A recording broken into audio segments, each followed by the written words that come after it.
Good morning. It is the last section of the chapter or topic what you can speak that is called ether. ठीक है.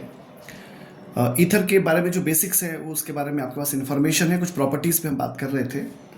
इसमें एक important property आएगी, थोड़ी सी tough तो नहीं कह पाऊँगा लेकिन अच्छी है. पर्टिकुलरली नीट और जेई के लिए ज़्यादा बेहतर है. शुरुआत तो बहुत सिंपल से ही है और जो प्रोडक्ट्स हैं उन पर थोड़ा सा फोकस किया जा सकता है, क्योंकि कंडीशंस बदलने से केमिस्ट्री में बड़ी खासियत होती है कि कंडीशंस बदलने से प्रोडक्ट चेंज हो जाता है. जैसे हम आगे पढ़ेंगे कभी कि कभी हमको प्रोडक्ट मिल रहा है, एस्टर भी मिल रहा है, साथ में हैलाइड भी मिल रहा है. ठीक है. और किसी रिएक्शन में हमको सिर्फ एस्टर मिलता है, हैलाइड नहीं मिलता. तो कभी कभी प्रोडक्ट और बाय प्रोडक्ट वो भी बहुत इंपॉर्टेंट हो जाते हैं. तो इस पर थोड़ा सा ध्यान दिया जा सकता है. देखिए कुछ रिएक्शन है, सिंपल शुरू करते हैं ईथर के लिए जो केमिकल प्रोसेस में आता है. जैसे सल्फ्यूरिक एसिड के साथ से फिर बात की शुरुआत करते हैं आज की. आपको पता है कि जैसे ROR कंडीशंस को ध्यान से देखिएगा. ये ईथर है. Allow to react with H2O. Now presence is of diluted sulphuric acid. Am I clear? Reaction किसके साथ हो रही है, कौन प्रेजेंट है. ठीक है. कुछ प्रेशर होता है, बहुत ज़्यादा प्रेशर नहीं, फिर भी 2 से 3 एटमॉस्फेरिक प्रेशर होता है. और आप यहाँ पे सिंपली बना सकते हो क्या, अल्कोहल ROH. ठीक है. इसी को बताने के लिए जरूरत नहीं थी बताने की, लेकिन बता रहा हूँ इसको सिंपल सा. या सिंपल लिख सकते हीट किया हमने. ठीक है. थोड़ा सा हीट किया. इसको कैसे लिख दिया, CH3CH2O CH2CH3 है ना. Let allow to react with H2O. ध्यान दीजिएगा बात पर, H2O से रिएक्शन है और डाइल्यूटेड सल्फ्यूरिक एसिड प्रेजेंट है. हीट किया इसको, थोड़ा सा प्रेशर होता है, 1 से 2 से 3 एटमॉस्फेरिक प्रेशर होता है. यहाँ क्या बन जाएगा, जैसे ऊपर था तो CH3CH2OH बन जाएगा. तो कोई बात ही नहीं, तो सिंपल सी बात है. अब यहाँ से कुछ ट्विस्ट शुरू होता है. अगर यूँ कहा जाए कि हीटेड विद सल्फ्यूरिक एसिड. ठीक है. Heated with sulphuric acid. देखो अभी क्या था, आप इसको H2 के साथ रिएक्ट कर रहे थे. अब आपने क्या कह दिया, सल्फ्यूरिक एसिड के साथ. यानी आप क्या बोलना चाहते हो, आप बोलना चाहते हो ROR बोला आपने. अब आपने यहाँ पे लिख दिया sulphuric acid H2SO4 concentrated. Am I clear? इस केस में क्या होगा, आपने इसको हीट किया तो क्या बन जाएगा, ROH प्लस, ध्यान से देखिएगा, R मैं इसको कैसे लिखूं, OSO2OH. ये क्या लिखा हुआ है, HSO4. मतलब क्या बन गया, अल्काइल हाइड्रोजन सल्फेट. ध्यान से देखिएगा, यानी यहाँ पर अल्कोहल के साथ साथ आपको क्या मिलता है, अल्काइल हाइड्रोजन सल्फेट मिलता है. Am I clear? सेकेंडरी और टर्सरी अल्कोहल अगर आप ले लो, ध्यान से देखिएगा, ये क्या है, ये प्राइमरी अल्कोहल है. अगर आप सेकेंडरी या टर्सरी, मैं टर्सरी ले लूँ, CH3 ले लो, C ले लो, CH3 ले लो, CH3 ले लो और ले लो OCH3. ये है टर्सरी ईथर. अब टर्सरी ले लोगे तो क्या होगा, ये क्या चीज़ है, टर्सरी ब्यूटाइल मिथाइल ईथर. क्या है ये, tertiary butyl methyl ether. React with the concentrated sulphuric acid. आपने इसको थोड़ा सा हीट किया. अब आपको क्या मिलेगा, दिखेगा ध्यान से, ये यहाँ से CH3OH बाहर हो जाएगा. ये हो जाएगा CH3C. ये डबल बॉन्ड से लग जाएगा यहाँ पर CH2. यहाँ हो जाएगा CH3 प्लस ये हो जाएगा CH3OH. प्लीज़ ध्यान दीजिएगा, यहाँ पर प्रोडक्ट क्या है आपके पास है, आइसोब्यूटिलीन है आपके पास, और आपके पास क्या है, मेथनॉल है, मिथाइल अल्कोहल है. तो प्रोडक्ट पे ध्यान देना, बाय प्रोडक्ट पे ध्यान देना जरूरी होता है. तो टर्सरी के केस में आपको, सेकेंडरी के केस में भी आपको अल्कीन्स मिलते हैं. ठीक है. टर्सरी के केस में आपको अल्कीन्स मिलते हैं, साथ में आपको क्या मिलते हैं, अल्कोहल्स मिलते हैं. तो इसलिए इन रिएक्शंस की थोड़ी सी इंपॉर्टेंस ज़्यादा हो जाती है. ठीक है, कि बाय प्रोडक्ट्स क्या है. इसी से रिलेटेड कुछ और रिएक्शंस देखते हैं जो सिंपल से ही है. जैसे बहुत फेमस होता है, हेलाइड्स वगैरह में आपने खूब बार किया, खूब बार पढ़ा होगा. अल्कोहल्स में देखा PCl5 से रिएक्शन यहाँ पे अच्छा हो जाता है. PCl5 हो गया, जैसे एसिडिक क्लोराइड हो गया, एसिडिक एनहाइड्राइड हो गया. तो उसमें प्रोडक्ट पे ध्यान देना जरूरी होगा प्लीज़. तो जैसे मैंने आपसे कहा कि PCl5 लेना है. ठीक है. तो लिखा मैंने CH3CH2O CH2CH3. ठीक है, ये हो गया, ईथर हो गया. Now let it allow to react PCl5. हमेशा से PCl5 ऐसा लिखें तो कुछ बुरा नहीं है, चलेगा, आई होप सो. तो अब क्या होगा, अब देखो ध्यान से, ये हो गया CH3CH2 और ये Cl. फिर ये हो गया CH2CH3 और ये Cl और बन गया POCl3. यानी क्या बन गया, CH3CH2Cl plus POCl3. M I clear? तो आपको क्या मिला, अल्काइल हैलाइड. ध्यान दीजिएगा, ईथर रिएक्ट किया PCl5 के साथ, तुम्हें मिल गया अल्काइल हैलाइड. ठीक है, और POCl3 हो गया. अच्छा, अगर रिएक्शन करें एसिड क्लोराइड के साथ, ठीक है, अगर रिएक्शन करें एसिड क्लोराइड के साथ, मैं ऐसे लिख दूं इसको कि C2H5O C2H5, अरे एक ही बात है, CH3CH2 लिखो या ऐसे लिखो, ठीक है। प्लस क्या किया मैंने यहाँ पे लिखा CH3COCl, acid chloride, this is acid chloride. ध्यान दीजिएगा यहाँ पर कैटालिटिक प्रेजेंस होती है किसकी, इसके ऊपर वाले रिएक्शन में कोई कैटालिटिक प्रेजेंस नहीं है। आप इसको चाहे तो हीट कर सकते हैं, नहीं तो रूम टेम्परेचर पे it compile. C2H5O C2H5 plus CH3COCl किया आपने, यहाँ पर आपको एनहाइड्रस ZnCl2 चाहिए होता है, ठीक है, और आपको हीट करना होता है। इस केस में ध्यान से देखिएगा, C2H5Cl क्या मिला आपको, C2H5Cl प्लस क्या मिला आपको, CH3COO C2H5, मतलब प्लस क्या मिला आपको, CH3COO C2H5, क्या है ये, एस्टर। देखो ध्यान से, आपको अल्काइल हैलाइड भी मिला है, मतलब क्लोरो कंपाउंड मिला है, और आपको मिला है एस्टर, तो एथाइल क्लोराइड मिला, और आपको क्या मिला, एथाइल एसीटेट मिला। क्या चीज है ये, हैलाइड, ये क्या है, एस्टर। एम आई क्लियर, ध्यान से देखिएगा। और इसी से जुड़ी हुई रिएक्शन, क्योंकि अक्सर ऐसा होता है जो रिएक्शन एसिडामाइड करते हैं, एसिड क्लोराइड करते हैं, एसिड एनहाइड्राइड करते हैं, उनके प्रोडक्ट्स आमतौर पर सेम होते हैं। यहाँ पर ऐसा नहीं होगा, ध्यान दीजिएगा।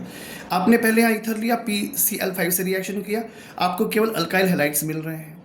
ईथर लिया आपने इसका रिएक्शन किया किसके साथ, एसिड क्लोराइड के साथ रिएक्शन किया, आपको हेलो अल्केन्स मिले हैं और एस्टर मिला है। अगर आप इसकी रिएक्शन करते हैं एसिडिक एनहाइड्राइड के साथ, ईथर की ऑब्वियसली C2H5O C2H5, ठीक है, तो इसकी रिएक्शन करते हैं CH3CO whole twice oxygen, this is acidic anhydride. और हम वापस लिखेंगे anhydrous ZnCl2 present as a catalyst.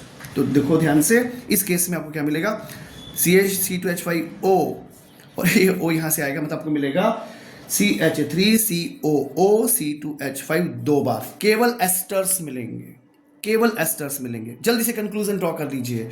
आपने जब रिएक्शन किया ईथर का PCl5 के साथ, आपको मिले केवल अल्काइल हैलाइड्स। आपने रिएक्शन किया एसिड क्लोराइड के साथ, आपको मिले alkyl halide along with ester. अगर आपने इसका रिएक्शन किया एसिडिक एनहाइड्राइड के साथ, आपको मिलेंगे केवल एस्टर्स। एम आई क्लियर, ये सिंपल सी कहानी होती है।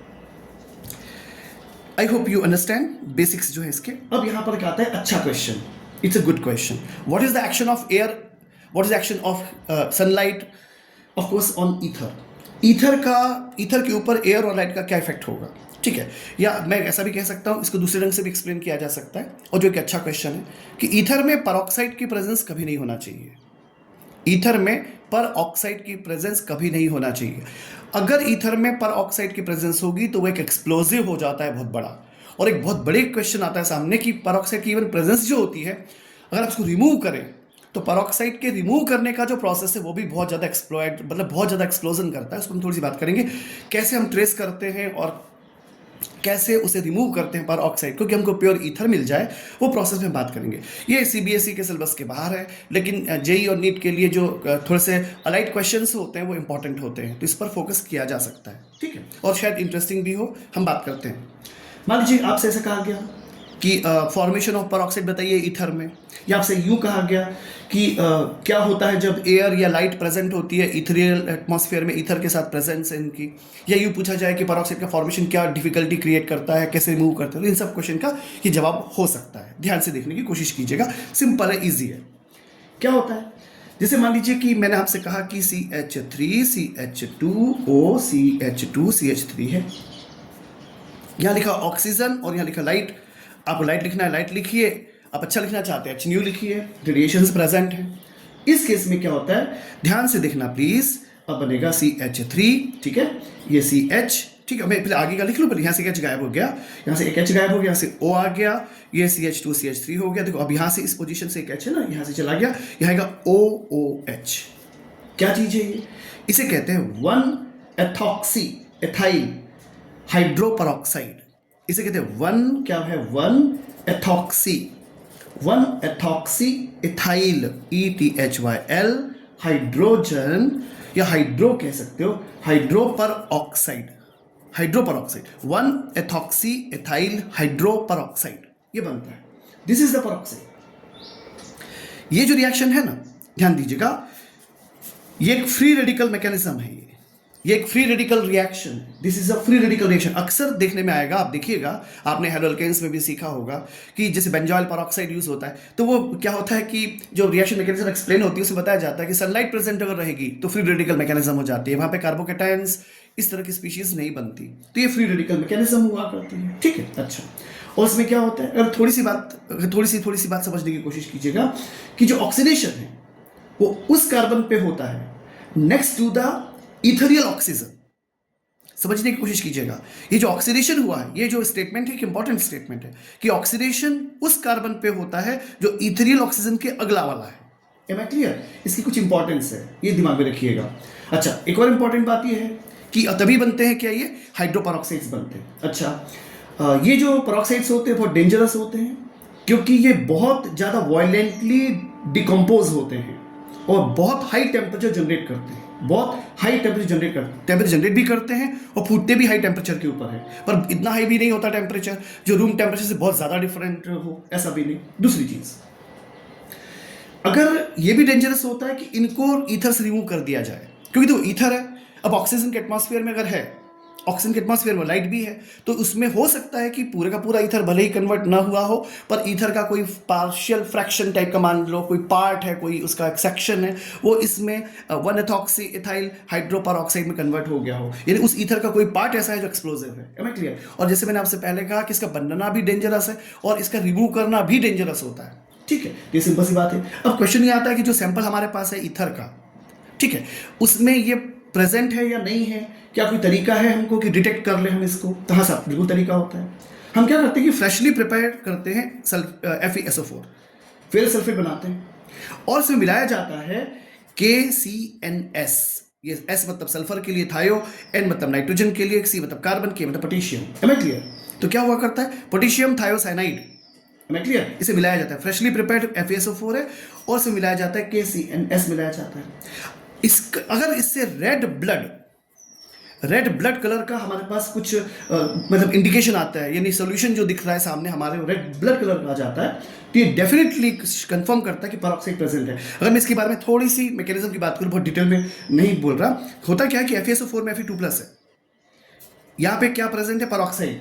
तो इस पेरोक्साइड से क्या होता है, ये जो Fe2+ है ना, ये Fe3+ में कन्वर्ट हो जाता है, और ये जो KCNS है ना, यहाँ से तुमको मिलते हैं आयंस, किसके, CNS के आयंस मिलते हैं। ऑफ कोर्स अरे नेगेटिव मिलेंगे ना, तो क्या हो, ये 3 है तो यहाँ पे 3 लिख देते हैं। Am I clear? समझिएगा, बड़ा प्यारा सा रिएक्शन है। तो Fe हो जाएगा CNS होल थ्राइस, इसी का कलर रेड ब्लड होता है। इट इज अ कुछ क्वेश्चन फॉर नीट मान लीजिए या JEE मान लीजिए कि जो रेड ब्लड कलर मतलब पेरोक्साइड की प्रेजेंस, ईथर में पेरोक्साइड की प्रेजेंस, हाइड्रोपेरोक्साइड की प्रेजेंस कैसे पता चलेगी, किससे पता चलती है, तो FeCNS होल थ्राइस से पता चलती है। इसका कलर कैसा होता है, ब्लड रेड कलरेशन होता है, यानी पता चल गया आपको कि जो सैंपल आपके पास ईथर का है उसमें पेरोक्साइड अवेलेबल है, अब इसका रिमूव करना है।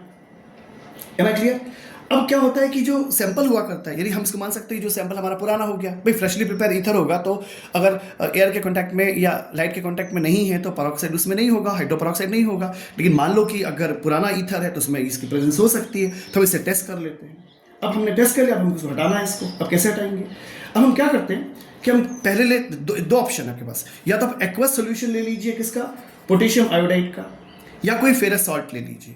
क्या ले लीजिए, फेरस सॉल्ट ले लीजिए, या एक्वस KI ले लीजिए, या फेरस सॉल्ट का एक्वस सोल्यूशन ले लीजिए। ठीक है ना, ध्यान से सुनिएगा। और कहीं से भी मतलब कैसे भी, मतलब जैसे आयोडीन का जैसे फ्लो होता है तो ऑक्सीडाइज करना है आपको, इसमें जो आयोडीन है उसका ऑक्सीडेशन करना रहता है। सर में आपको आया, यानी क्या मतलब हुआ इसका कि जो Fe अवेलेबल था आपके पास, उस Fe को हटाने के लिए एक सॉल्ट बनाना है, तो इसमें आयोडीन का मतलब सीधी सीधी बात है, सिंपल सी भाषा में जो आपके पास मान सकते हैं कंटेमिनेटेड, यानी जिसमें इम्प्योरिटी आ गई है ईथर में, जिसमें प्रेजेंस है, उसमें हम क्या करते हैं, एक्वस KI का रिएक्शन कर देते हैं। एक्वस KI की रिएक्शन से क्या होता है, इसमें से जैसे ऊपर हुआ था ना CNS- आया था, यहाँ से I- पार्टिसिपेट करता है, I- पार्टिसिपेट करके क्या हो जाता है, आयोडीन बना लेता है, और आयोडीन बना लेता है। अब क्या होता है कि और Fe जो होता है वो ऑक्सीडाइज हो जाएगा, Fe2+ 3+ में ऑक्सीडाइज हो जाएगा और आयोडीन बन जाएगा। लेकिन इस पूरी प्रोसेस में क्या होता है, ये रिमूव हो जाता है। कैसे? हम इसको बार बार धोते हैं, इसको बार बार पानी से धोते हैं, तो Fe आयंस जो होते हैं, जो मैं फिर से रिपीट कर रहा हूँ, इथेरियल आपके पास जो प्रेजेंस है जिसमें कंटेमिनेशन आप कह रहे हो, उसमें आप एक्वस KI मिलाइए। एक्वस KI मिलाने से यहाँ से आयोडीन -आयन आएगा, आयोडीन -आयन जो होगा वो ऑक्सीडाइज हो जाएगा, ये आयोडीन बना लेगा, ये आयोडीन बन जाएगा, ध्यान दीजिएगा, और इसमें Fe2+ जो होगा वो Fe3+ बना लेगा, ठीक वैसे ही जैसे ऊपर हुआ था। ठीक है, ये जो CNS में केस हुआ था, KCNS में। अब ये जो Fe2+ Fe3+ बन गया, हम एक्सेस ऑफ पानी से इसे धोते हैं, तो जो Fe के आयंस होते हैं वो पानी के साथ फ्लो हो जाते हैं, बह जाते हैं। अब उसमें बचा हुआ है आयोडीन, ध्यान दीजिएगा, आयोडीन जो होता है वो पानी में नहीं घुलता है, आयोडीन जो है वो पानी, क्योंकि हम उसे जम के शेक कर सकते हैं। एक और पॉसिबिलिटी बनती है, हम इसमें क्या करते हैं, इसमें हम मिला देते हैं Na2S2O3, हम इसे क्या करते हैं, शेक करते हैं, Na2S2O3 के साथ शेक करते हैं, और फिर बार बार पानी से धोते हैं। कंसे क्या होता है, कहानी क्या हो जाती है, और लास्ट में इसको हम CaCl2 से इसको हम सुखाते हैं, मतलब CaCl2 क्या है, एनहाइड्राइड रिएजेंट है, तो सुखा देता है। फिर से रिपीट कर रहा हूँ, जो आपके पास कंटेमिनेटेड ईथर है, रिएक्शन कीजिए एक्वस के आई के साथ, आयोडीन माइनस जो आपको मिलेगा इसमें वो ऑक्सीडाइज हो जाता है आयोडीन में, Fe2+ है वो ऑक्सीडाइज हो जाता है Fe3+ में। हम यहाँ पर इसको पानी से धोते हैं जिससे कि Fe3+ क्या निकल जाते हैं। अगर ऐसा हमको अभी भी डाउट होता है तो इसमें Na2S2O3 मिलाते हैं।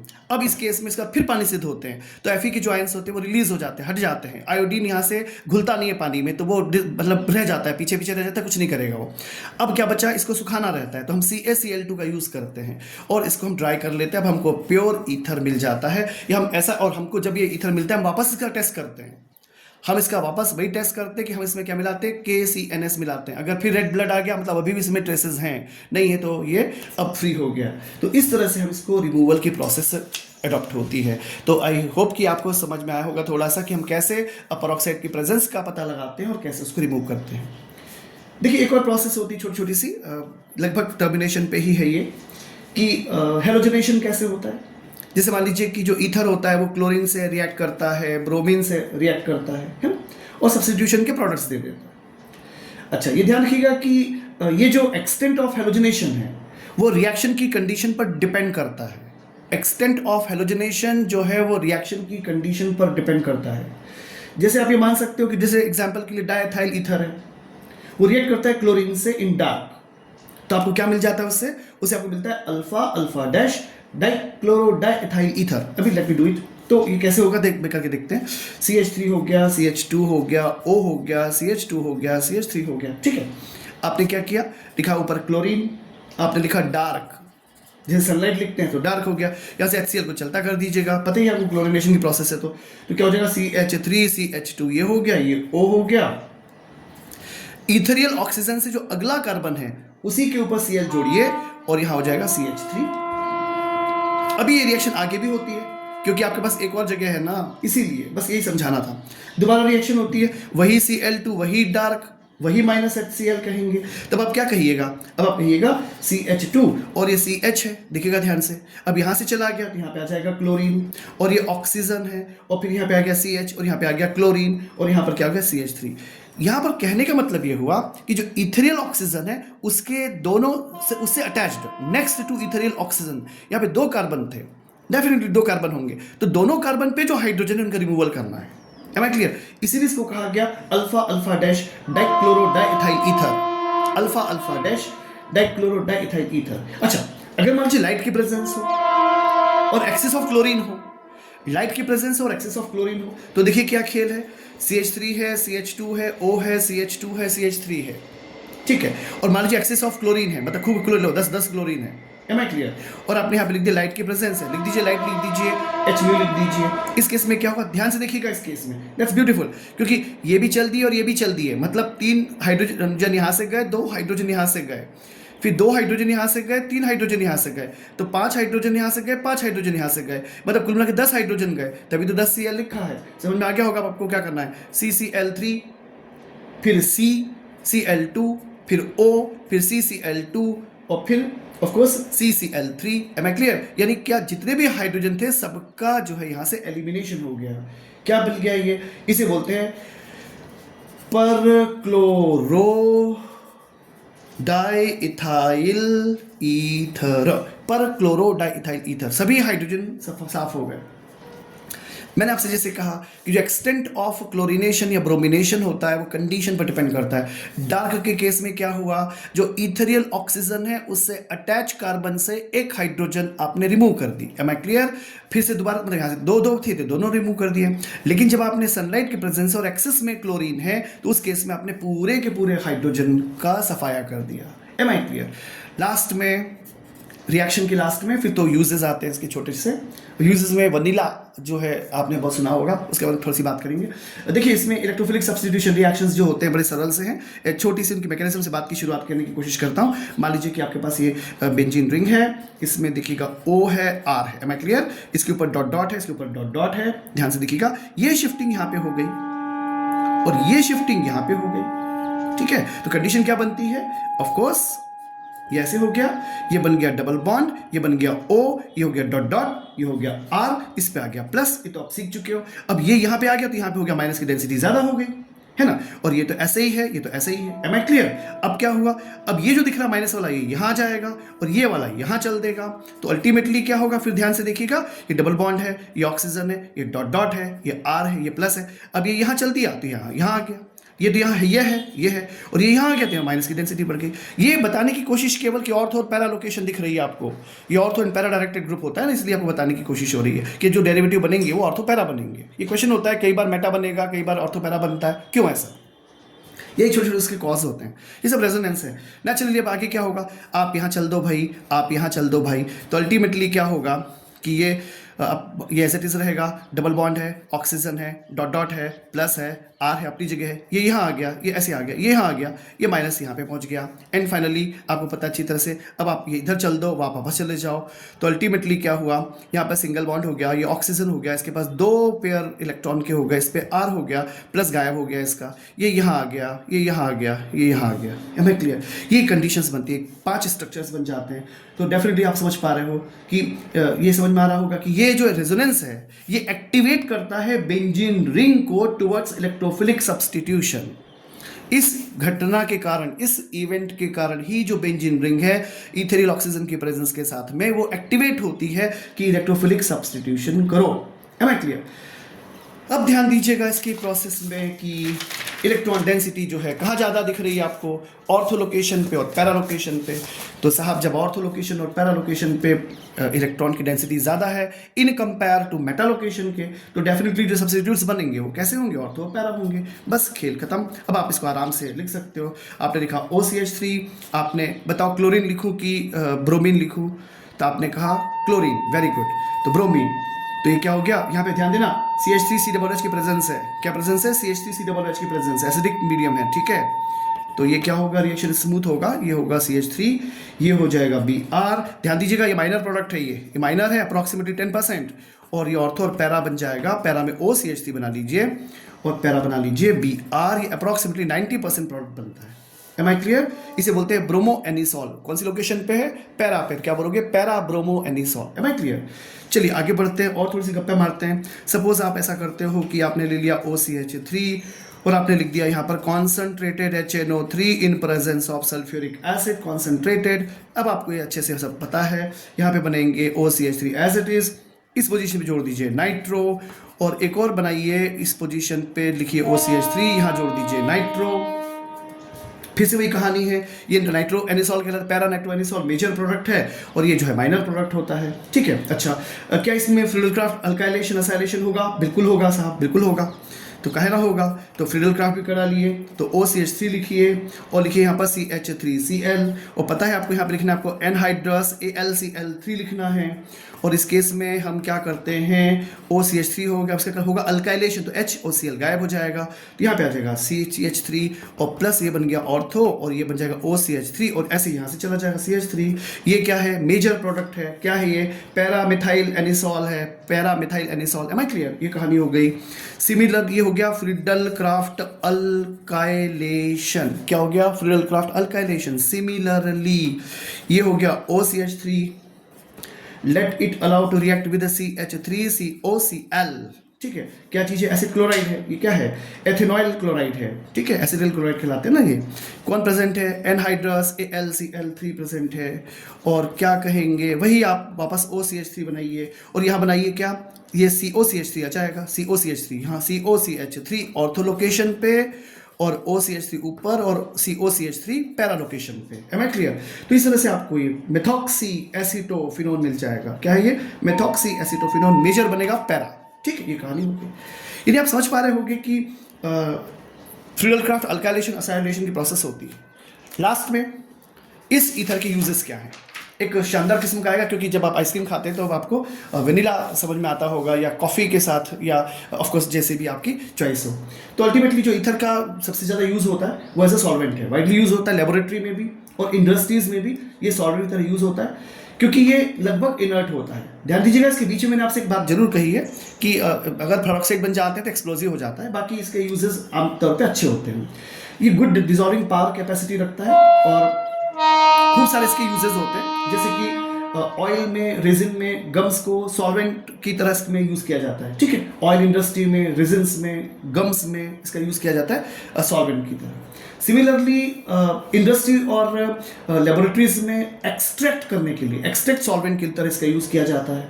सिमिलरली जो है ये लिथियम एल्यूमिनियम हाइड्राइड की जो रिएक्शंस होते हैं उसके लिए एक मीडियम का काम करता है, एक मीडियम का काम करता है। तो ये तो मैंने आपको सब बताया, इसके ऐसे यूजेस जो सिंपल सिंपल से, एक कुछ अच्छी अच्छी बातें करते हैं इससे रिलेटेड। देखो क्या होता है, जो एथॉक्सिएथेन है ना, ये जो है इनहेलेशन एनेस्थेटिक एजेंट की तरह यूज किया जाता है सर्जरी के पहले। किसी जमाने में पहले, काफी समय पहले यूज किया जाता था।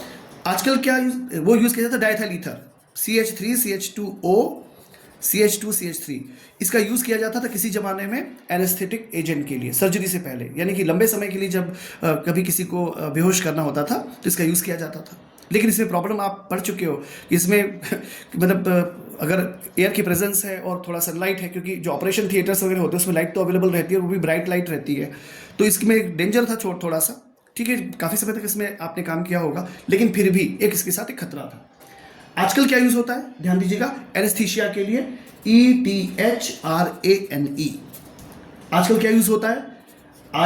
ISOFLURANE, आइसोफ्लूरेन, ऐसे इथरेन यूज होता है। क्या होता है ये समझते हैं। ये होता है Cl, ये होगा CHCOCHF2।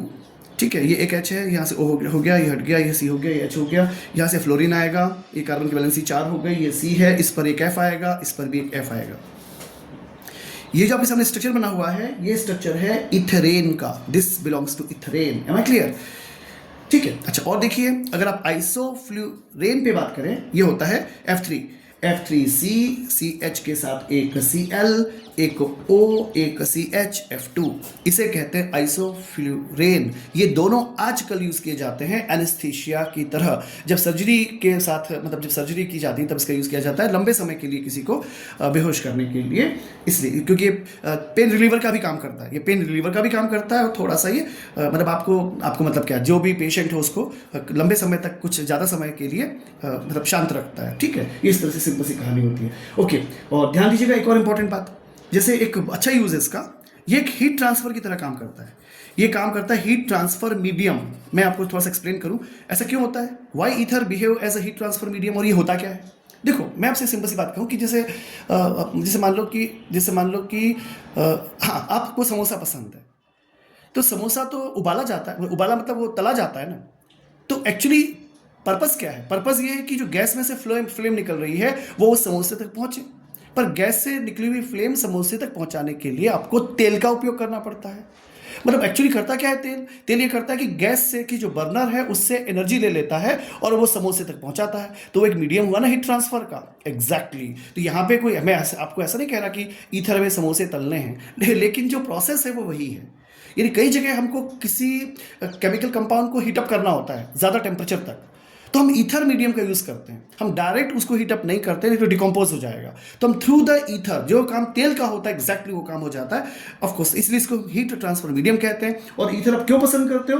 क्योंकि इसका जो बॉइलिंग पॉइंट होता है वो होता है 531 केल्विन, काफ़ी ज़्यादा होता है। तो काफ़ी सारी हीट ये एब्जॉर्ब कर सकता है और आगे ट्रांसफ़र कर सकता है। तो एक अच्छा यूज़ होता है ईथर का कि हीट ट्रांसफ़र मीडियम की तरह इसका यूज़ किया जाता है।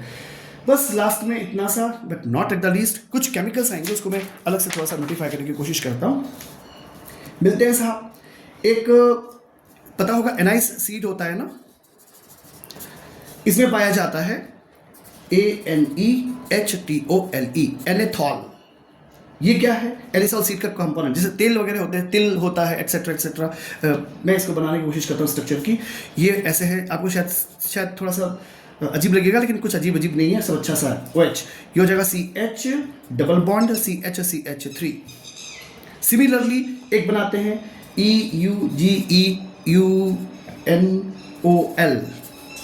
यूगेनॉल। ये क्या बला होती है? ये क्लोव्स, लौंग समझते हैं, लौंग का तेल जो होता है उसमें पाया जाता है। यूगेनॉल। इसकी शक्ल कैसे होती है? तो ध्यान से देखो जी, ये होता है OH और यहाँ होता है OCH3 ऑफ कोर्स, और यहाँ पे होता है क्या? CH2 CH double bond CH2। ठीक है, इसे बोलते हैं eugenol, M I clear? Okay. और एक आपका जाना पहचाना VANILLIN, वेनिलीन। ये कहाँ होता है? ये वेनिला बीन्स में पाया जाता है। Vanilla beans, oil of vanilla beans में पाया जाता है। इसकी शक्ल कैसी होती है? इसकी शक्ल होती है ऐसी, OH लगा दीजिए, यहाँ लग जाएगा OCH3 हो जाएगा, और यहाँ होता है CHO। ये है वेनिलीन, जो वेनिला फ्लेवर आप समझते हैं वो इसी की बीन्स, जो वेनिला बीन होती है उसे, इसमें यही तेल पाया जाता है। इथेनॉल प्रेजेंस होती है इसमें।